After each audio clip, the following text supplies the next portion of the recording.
start to finish, what happened? So my collecting experience started when I was when I was really, really young, but I would say like seriously around the fourth, fifth grade mark, where I kind of really understood cards and values and stuff like that. So I used to go once a week to a card shop near me in Brainerd, Sports Card Central, um, to a lady named Laura. Got really tight with her. You know, she kind of mentored me, and Laura never bought cards at her shop. It was a weird licensing deal. She didn't want to pay the deal to do it in her shop.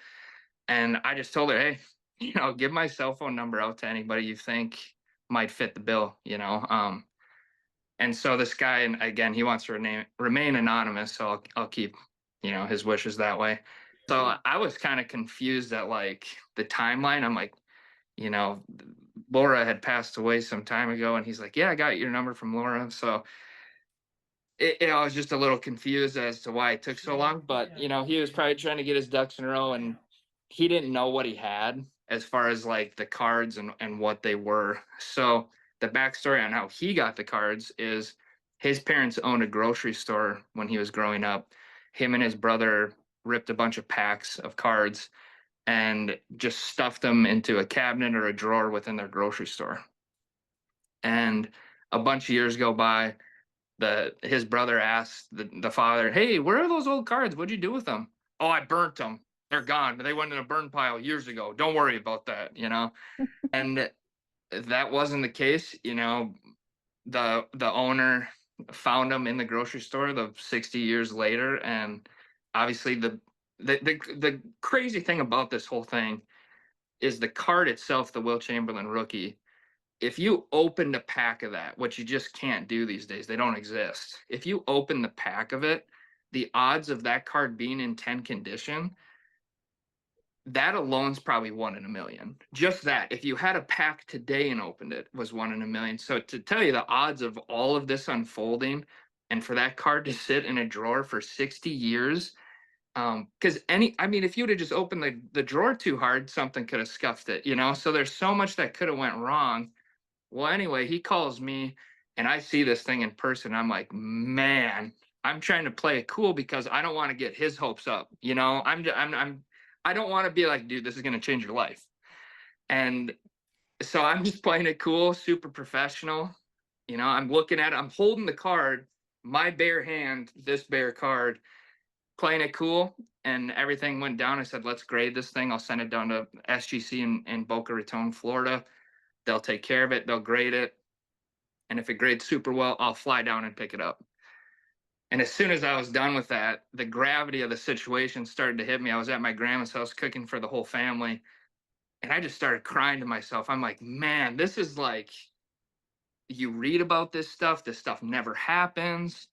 These are the hobby legends, you call them, that just, you still hear about the 2003 LeBron stories and all, the Mickey Mantle rookies and all these incredible stories, and you just never think that you're going to be experiencing it yourself. And all that hit me at once, and I'm like crying as I'm cooking burgers. And my wife and grandma are like, "What is wrong with you?" I'm like, "You guys just won't understand until all this unfolds," and obviously unfolded in a pretty awesome way. So to get the SGC 10 on that, it really started to sink in like, man, this whole experience is coming to this peak that, I'm a religious guy. We were praying on it, and in church, I was just sitting there, what do I do? I'm trying to make the right decisions, because every decision, like what grading company you bring it to, what auction house you go to, which persons you're dealing with, every decision on something of this magnitude can sway a value hundreds of thousands of dollars, and in this case, $1.7 million swing for us. So just pretty incredible all around. And yeah, the rest of the story goes pretty simple. Like I brought my brother down to Florida with me to pick this thing up, and we get into the room, and I'm like kind of anxious. I'm like, yo, just give me the card here. I just want to hold this thing again. And they give me the spiel. It's like their former CEO, current CEO, and one of my contacts that kind of helped me throughout the whole process down at SGC, and that's the grading company that was used.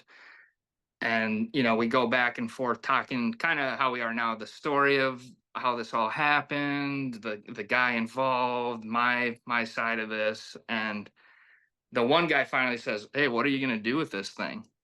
I go, "Well, I prayed on this thing. I had it between two things. I think this is a cool part of the story. I had it between Golden Auctions and Heritage Auctions, and me and my family go to Heritage Church in Brainerd. So I'm thinking to myself, I feel like God's pushing me here. So I said, I'm going to pray on it, and whatever comes to me in the morning, that's the decision I'll make." And I woke up thinking, I'm going to say Heritage. I woke up, it was boom, you're going to Golden. And I was like, well, we're going to Golden. And so signed the contract with Golden. Pretty sweet deal to send this thing to auction. It would have went to auction, I think, in November, ended in December or something like that. And it's like every decision was the right decision somehow. Because I get in that room and they, ask me what's going on. We're going to Golden auction. And the guy goes, "Oh, that's so unfortunate." And I'm thinking, oh, he wants to make an offer or something. And he's like, "No, I got a guy, who would buy this card, and I know he'd make a strong offer." And I'm like, "Well, he can feel free to make an offer, but this is already, it's going to Golden Auctions. There's nothing I can do. It's under contract." He goes, "Well, I think we can pull some strings. The guy's friends with Ken Golden." So Golden ended up kind of helping close this deal. I mean, they could have completely said no. Nick's did said, "Hey man, if someone's offering you 1.7 million, let's go to auction and see what," and that's good for their business. So Some individual bought it before it technically went to auction. yeah, it never went to auction. It was a private sale. So What happens to the kid and his brother that had the original packs? What do they get? so I'll tell you this, not to get too much into the details of the money, obviously, but everyone's walking away extremely ear to ear smiling from this deal, which is awesome. It wasn't just a win for me. It wasn't just a win for them. It was a win-win-win. Everything. It's a win for the hobby too. For something like this to happen is just, uh, again, one in a million doesn't even put it into the correct, terms. I mean, so the owner brings the brother over to Crosby to get lunch, and I meet up with them, and I'm all, "Oh, it's so nice to meet you. I'm Caleb," and they're just like confused. It was him and his wife, and they're like, "Who's this guy?" And I'm like, "You didn't tell them." He's like, "Oh yeah, they don't know." So I kind of told them the magnitude of this. And I'm like, "Listen, if this thing would have got an 8, it would have been worth 40 grand." And the wife's face was like, it goes, "What do you mean 40 grand?" Like, was just in shock. And I'm like, "You guys might want to sit down for this." I turned down $1.3 million before we went to the auction with this thing. And they're just like, "What?" And so I tell them, yeah, I actually sold it privately for $1.7 million. And then I told them, "You're getting a check for this amount today." And it was just like, I can't imagine it from their perspective because, they're just walking in thinking they're going to go get a cheeseburger. And no, they got a pretty massive check that day. And, they have kids, they have him and his brother are both, probably mid 60s, hardworking blue collar guys, never took a day off in their life type people. And to just have this at the tail end of it all is pretty unbelievable, So Oh, yeah, it doesn't seem real. It's been like a few week dream that none of us have woken up from yet. So so explain this to me, this whole grading system. What's the mhm. difference? You said an 8 is 40 grand and a 10 is what you got it for. When you're talking about cards from these eras, which with the Will Chamberlain, it's a 1961 Fleer card. So if you do the math, I mean, it's coming up on 64 years old pretty soon here.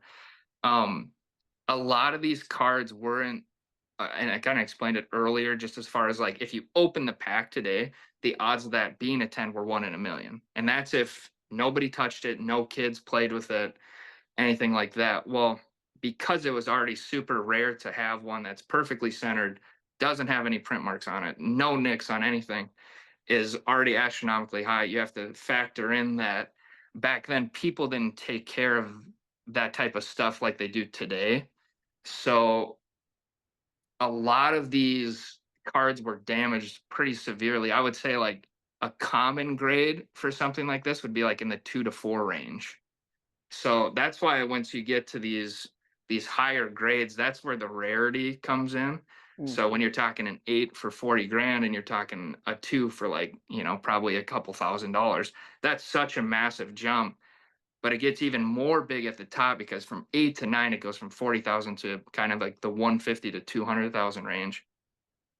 And then you can talk about tens. Well, to my knowledge, I know there's one other company called PSA that has three tens. But when those were graded, the grading standards were super different. That was probably, 15, 20 years ago. Well, they're way more strict now. So it's even more hard to get a 10. Well, when we went with SGC, they had never graded a single card from the set. I don't know how many cards are in the set, a 10.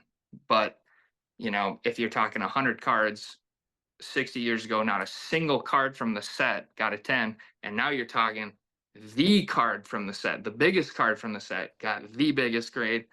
It just, there's no, there's no numerical price you can even really put on it. And that was a hard part of even, you know, doing a private sale was like, how do we price this thing? Nothing like it has ever sold. Um, and we came up with the number, and both parties feel really good about. Well, I should say all three parties feel good. The new owner, myself, and the previous owner all feel really good about the sale.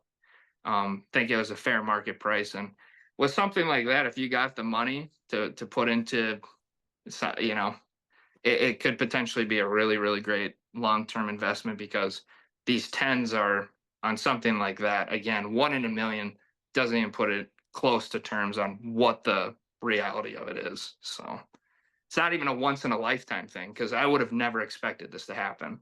Honestly, it doesn't make sense, and that's, again, it's not a 1 in a million. It's not a once in a lifetime. I don't even know if you put an odds on it, it'd probably be closer to like one in like 300 million or one in a billion type thing. It's just this stuff doesn't happen. So, you know, to say it was centralized in Crosby, Minnesota, 2,000 people, obviously proud feeling, but just surreal out of body feeling, to be able to do this here, not in some like big city where you'd expect, something like this to unearth. Nope.